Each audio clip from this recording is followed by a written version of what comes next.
I'm Dr. Anna Kane, the psychologist behind Authentic Confidence. I wanted to just tell you a bit about my journey to how I got here.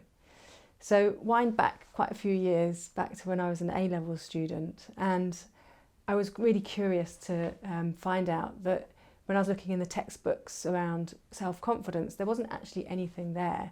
There was self-efficacy, which is our belief in our ability to achieve things, and self-esteem, which is about our sense of self-worth, but nothing actually on self-confidence. And for me, there was something missing, because self-confidence is something more than just self-efficacy and self-esteem.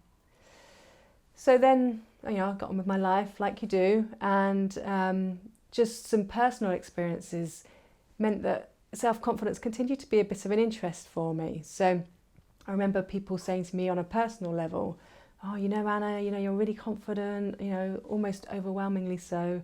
And then someone else would come up and say, "Oh, Anna, I think you lack self-confidence."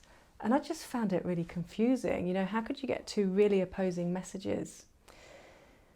So my career, kind of took off a bit, and I got on with my career.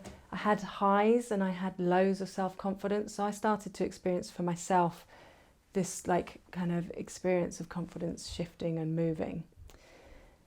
And then I started coaching people, and more people started talking about their confidence and saying how their confidence was a barrier to their career progression. But also in the next breath, they would say, "I don't really know what it is, and I have no idea what to do about it." And you know what? There wasn't really that much around to help people. And I was noticing that the people that were talking about this were often from underrepresented groups. So women leaders, black and ethnic minorities, LGBTQ+, neurodiverse individuals, such as people with dyslexia. And so, I was seeing a bit of a pattern here. And what's more, listening to these people talk about their lack of self-confidence, I think there's a bit of a taboo around low self-confidence. And yet I was amazed how these people had the courage to come forward and say, they've got the confidence to say, "I've got low self-confidence." So I was really fascinated by this subject, and the fact that people from underrepresented groups needed to have more support really struck a chord with me, because I myself come from underrepresented groups. I'm female and I'm gay, and so this stuff was resonating for me. So I wanted to do some research around it, and an opportunity came up in the form of my professional doctorate. So I did a systematic look at what was going on, and that backed up my intuition as an A-level student, that there is no psychological definition of self-confidence. So I set about creating one, and so I did my research, and I've arrived at the embodied, dynamic and inclusive model of self-confidence.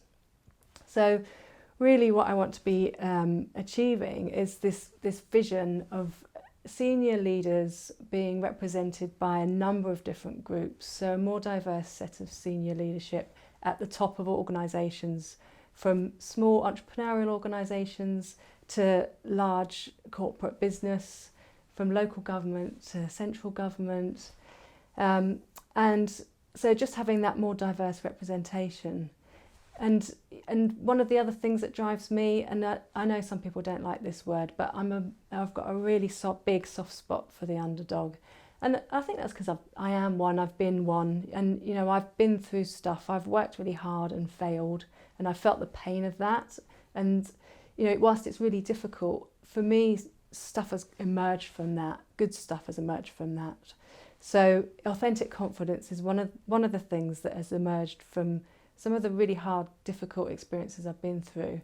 And so I'm now really delighted to share it with you, and I hope you enjoy it as much as I've enjoyed getting to this point.